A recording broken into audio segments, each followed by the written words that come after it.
fiscal previa desembolsar 12,9 bilhões de kwanzas, cerca de 24 mil milhões de dólares, antevendo-se assim um excedente em torno de 1 mil milhão de dólares. Recentemente, setembro de 2023, o Fundo Monetário Internacional fez sair um comunicado de imprensa e um relatório de equipe, na sequência de reuniões com as autoridades no âmbito da sua primeira avaliação pós-financiamento. A leitura do documento permite concluir que o orçamento do Executivo é completamente diferente do orçamento aprovado pela Assembleia Nacional. E eu repito, é muito grave quando o Fundo Monetário conclui que o orçamento aprovado pelo Executivo é diferente daquele aprovado pela Assembleia Nacional. O Fundo Monetário Internacional antevê que o orçamento de 2023 termine com déficit de 2,5 mil milhões de dólares, 1,4 bilhões de kwanzas. Chama a atenção o facto de a previsão de déficit não estar a ser explicada por uma revisão em baixa das receitas. Pelo contrário, o Fundo Monetário Internacional acha que se vai arrecadar 464 mil milhões de dólares acima, mil milhões de kwanzas, acima da previsão do governo, o que mais uma vez confirma a nossa tese sobre o não impacto da produção petrolífera nas receitas previstas para 2023. Prevê-se um disparo ao nível do gasto fiscal para 15,3 bilhões de kwanzas, cerca de 28 mil milhões de dólares, contra a previsão de gastos aprovados pela Assembleia Nacional de 12,9 bilhões de kwanzas. Estamos a falar de uma expansão da despesa fiscal em 2,4 bilhões de kwanzas, equivalente a 4,4 mil milhões de dólares. O governo contribuiria para o incremento do estoque da dívida com 2,5 mil milhões de dólares. Se o teto de gasto do orçamento inicial se mantivesse, diríamos que a necessidade de financiamento do Estado para 2023 é de aproximadamente 13 mil milhões de dólares, tendo em conta uma despesa financeira, amortização da dívida, de 14 mil milhões de dólares e um superávit de 1 mil milhão de dólares. Refazendo os cálculos, com base no referido documento do Fundo Monetário Internacional, o buraco, necessidades de financiamento, ascende para 16,5 mil milhões de dólares. Ainda de acordo com o recente documento do Fundo Monetário Internacional, projeta-se um rácio dívida-PIB de 83,2% em 2023, refletindo um aumento de 18 pontos percentuais relativamente a 2022. De forma propositada e para alimentar a sua narrativa de redução e sustentabilidade da dívida, o presidente João Lourenço limitou-se a falar deste rácio, olhando para anos passados, nomeadamente 2020, 139,6%, 2021, 87,9%, 2022, 69,9%. Omitiu o este ano.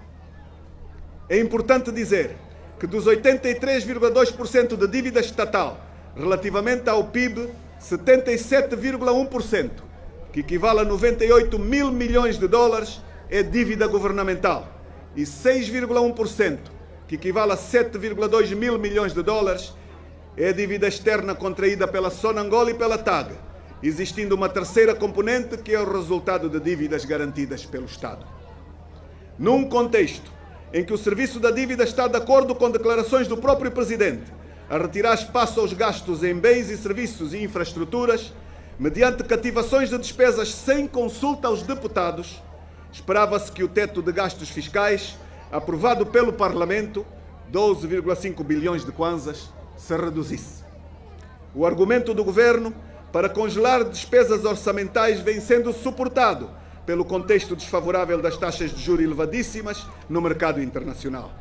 É contraditório alegar não existir financiamento barato para rolar a dívida, substituir dívida por dívida, mas existir financiamento para cobrir a criação de uma nova dívida. Potencial déficit fiscal de 2,5 milhões de dólares, via aumento do teto de gastos. Mas que tipo de cativação orçamental é essa que empurra o teto do gasto para norte, ou seja, para cima? Fica aqui uma vez mais demonstrado o perigo do Executivo usurpar funções que nas verdadeiras democracias são uma competência inalienável do poder legislativo, dos deputados. É assim muito urgente, o Parlamento promover um debate sobre os processos orçamentais relativos à execução do orçamento do ano corrente, com uma tônica centrada nas cativações, novo teto de despesa, estrutura atual das despesas, gestão da dívida. É crucial o país ser informado sobre o possível aumento de gastos na ordem de 11% da despesa fiscal. Será mais uma linha de financiamento? Que bens ou serviços tão caros se tratam? Então, qual é a conclusão de tudo isto? É a mesma apresentada na conferência de 17 de julho último. O país precisa de instituir o beabá da organização do Estado para se tornar viável. O Estado está convenientemente desorganizado, com consequências desastrosas para a vida de todos os angolanos. E urge responsabilizar. Urge responsabilizar. Prezados jornalistas, angolanos e angolanas, o facto é que os dias que correm estão realmente a ser financeira e economicamente bastante difíceis para a maioria esmagadora das famílias angolanas. Ante a vertiginosa e avassaladora subida do custo de vida e a completa ruína do poder de compra, os chefes de família fazem das tripas coração para que possam pôr à mesa as refeições de que necessitam, já não para viverem, mas para a sua literal sobrevivência. E vejam que nesse quadro não estamos a incluir o drama observado diariamente em plena capital angolana, onde há famílias inteiras a alimentarem-se nos contentores de lixo, colocados nos mais diversos cantos, ruas, praças e pracetas da cidade. São mesmo os integrantes da classe média da sociedade, com a chamada pobreza envergonhada, que vivem as tremendas dificuldades e agruras que a atual situação lhes impõe. Não é por acaso que numa conjuntura em que o governo se faz de surdo e mudo e não se empenha de boa fé numa concertação social com as organizações sindicais, estas vêm defendendo a urgência de se atualizar o salário mínimo nacional, fixado atualmente em 32 mil kwanzas para 245 mil kwanzas. Não é preciso ir a hipermercados, mas apenas aos populares Catintão e Mercado 30, para se concluir que para nada chegam os salários auferidos pela generalidade dos cidadãos angolanos.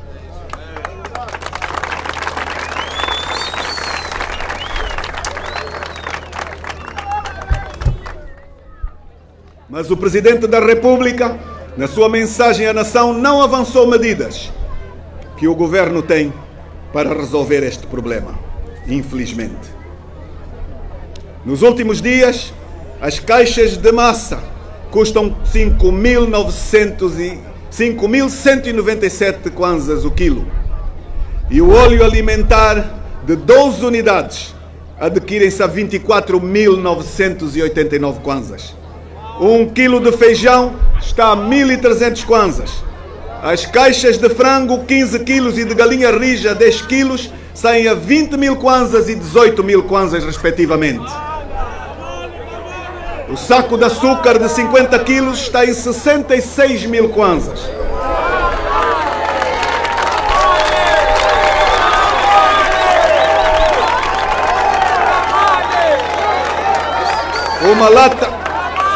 Uma lata de leite nido a 20 mil kwanzas. Uma caixa de 20 quilos de peixe carapau custa 40 mil kwanzas. E 20 quilos de arroz. 20 quilos de arroz estão a 20 mil kwanzas. Mas o problema dos preços não se põe apenas em relação aos alimentos, mas também a outros itens indispensáveis para a vida dos angolanos. Um deles é os materiais de construção. Diante das dificuldades da política estatal de fomento habitacional, em geral os angolanos optam pela autoconstrução das suas próprias habitações. E aqui, os preços dos materiais já estão completamente na estratosfera. Uma pá de areia está a 12 mil kwanzas. O saco de cimento custa cerca de 5 mil kwanzas. A chapa de zinco, kwanzas. O varão de 12 sai a 6.200 kwanzas. O contraplacado nacional está a 14 mil kwanzas. O contraplacado importado a 39 mil kwanzas. O caminhão de Burgal está a 300 mil kwanzas. E o de Pedras anda a 250 mil kwanzas. E a unidade de bloco de 12 custa 120 kwanzas. Uma pá carregadora de inertes custa 28 mil kwanzas. A pá de Burgal custa 32 mil kwanzas. É impossível viver nestas condições. É impossível construir nesta especulação criminosa.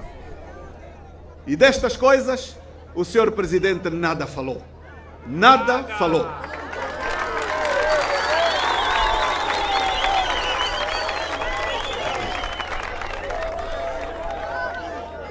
Importa dizer que são os chineses que controlam o mercado dos inertes e os transportes são controlados pelos cubanos.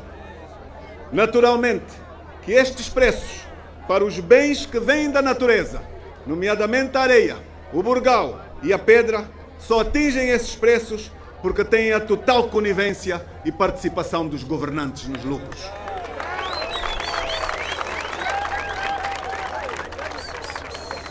$1.000 hoje estão acima de 1.100.000 kwanzas.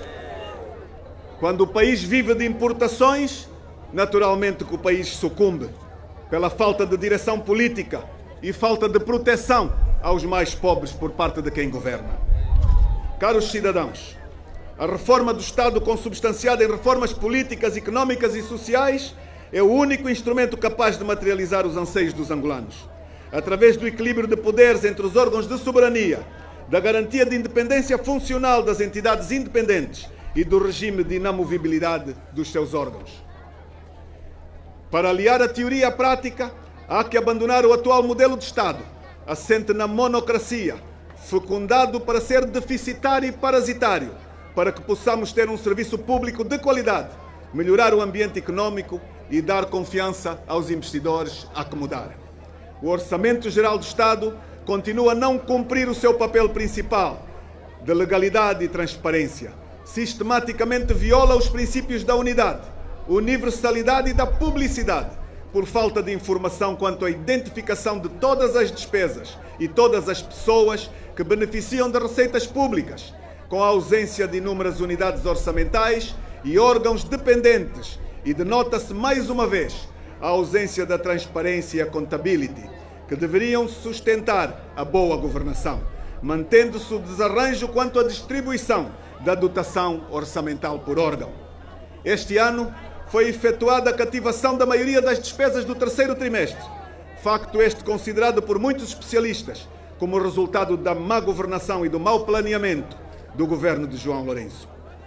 Apesar do texto constitucional enunciar o princípio da transparência da Conta Geral do Estado, dizendo que esta deve ser acompanhada de todos os elementos que se reputem necessários ao nosso país, encontra-se nos preços dos bens alimentares pressionados para cima, por ausência de financiamento à produção alimentar, para estimular a economia, sendo uma das causas de insucesso por ineficiência e ineficácia do setor empresarial público, que de forma direta, através de interpostos comerciais, nomeadamente o interposto aduaneiro, empresa pública já existente, sem influência no mercado por gestão danosa, poderia influenciar em baixa os preços dos bens e serviços para o consumidor final, promovendo a concorrência no setor retalhista e no comércio de proximidade, mas cuja gestão da reserva estratégica alimentar, materialmente REA, é o acondicionamento de alimentos essenciais, ou seja, da cesta básica em quantidades suficientes para alimentar a população de um Estado. Esta reserva alimentar tinha sido entregue, infelizmente, de forma fraudulenta a uma empresa. Precisamos de debater e criar consenso quanto à cesta básica, quanto à sua composição, quais os produtos que devem fazer parte, especificação quanto à sua quantificação. Por quê? Porque são os produtos que compõem a ração essencial mínima em quantidade para um adulto alimentar-se durante um período de tempo, um mês. Se a cesta básica acompanha mensalmente a evolução de preços dos essenciais produtos de alimentação, assim como o gasto mensal que um trabalhador teria para comprá-los, então podemos facilmente aferir que com o salário mínimo não é possível uma pessoa poder alimentar com o mínimo de dignidade durante 10 dias a sua família, quanto mais durante um mês.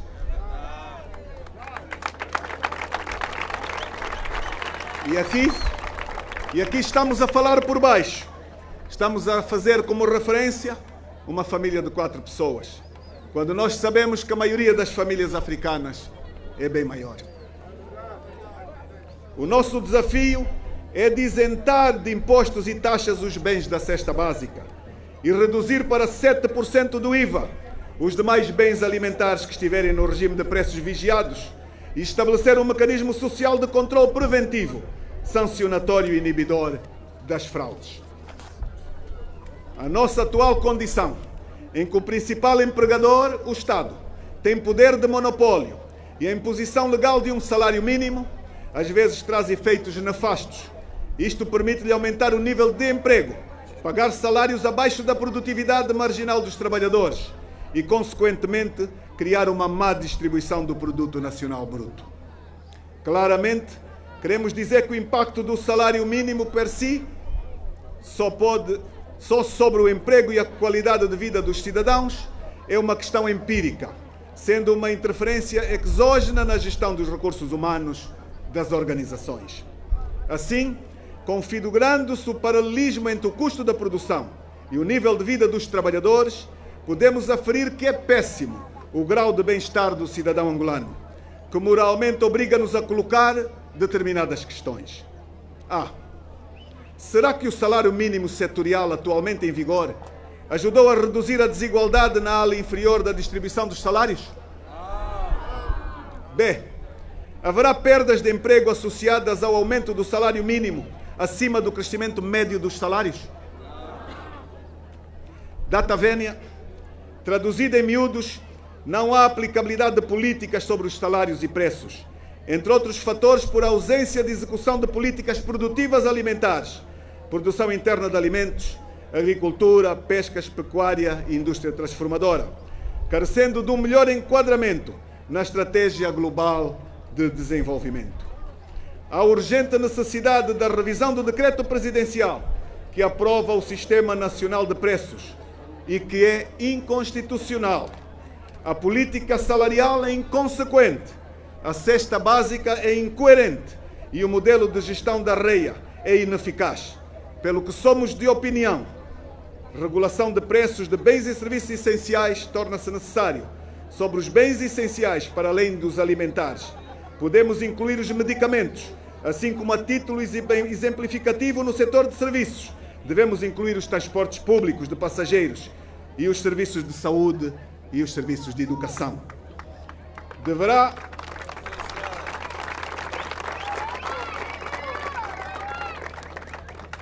Dizíamos que somos de opinião que este setor deverá ser o tema a propor e debater em plenário, assim como a ser levado junto das comunidades, aproximando os ideais da UNITA e seu grupo parlamentar aos anseios da sociedade civil, sendo, na verdade, as políticas de redistribuição de rendimentos e de preços as agendas sobre políticas económicas que deveriam dominar os debates políticos na nossa sociedade.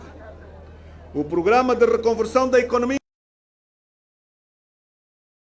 de natureza política ou eleitoral.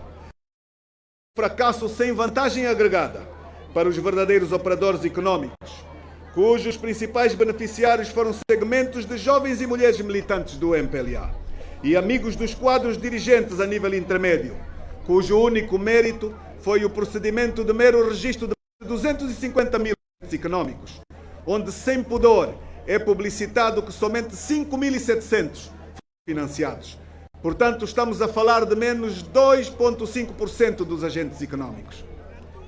O Plano de Ação para a Promoção da Empregabilidade, o PAP, com os seus 101.876 postos de trabalho de emprego fantasia, desempenhado mesmo por um dia para efeito estatístico, e o fracassado Prodese, que todos pensávamos que tivesse falecido, mas que agora ressurge de novo nas estatísticas. Esperamos que as reformas institucionais desenvolvidas no setor dos recursos minerais promovam, além do aumento da confiança e rentabilidade dos investidores, transmitam também aos angolanos mais emprego, renda e consumo. Na prática, é melhor qualidade de vida para todos os angolanos. Apesar do país ter uma capacidade instalada de 6,283 megawatts, responder a uma demanda que registra o total de 2,375 megawatts, estes progressos têm um impacto menos positivo da vida dos angolanos.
que vêm sucessivamente repetidas como obras inscritas no Programa de Investimento Públicos do Orçamento de 2016 a 2022.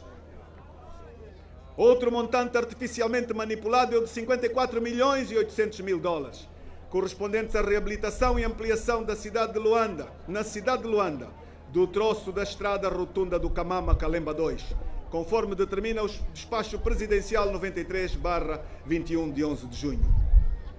Esta escandalosa duplicação verifica-se em muitas outras empreitadas pelo país fora, sendo o caso disso a terraplanagem da estrada Coango-Cafufu-Luremo. Aquilo que em termos reais corresponde a apenas 83 km foi quase triplicado para 200 km.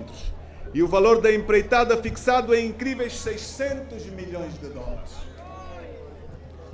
Ainda na Lunda Norte, os 90 km entre o município de Caungula e a povoação do Zovo também têm sido anualmente inscritos no orçamento, desde 2004 até a presente data. A empreitada nunca foi materializada, mas todos os anos surge sempre como obra executada. Junta-se o facto de que os 90 quilómetros são sempre milagrosamente, ou melhor, vão sempre milagrosamente aumentando para 150 quilómetros no orçamento. O mesmo tipo de adulteração ocorre com o caso do troço de estrada entre o município.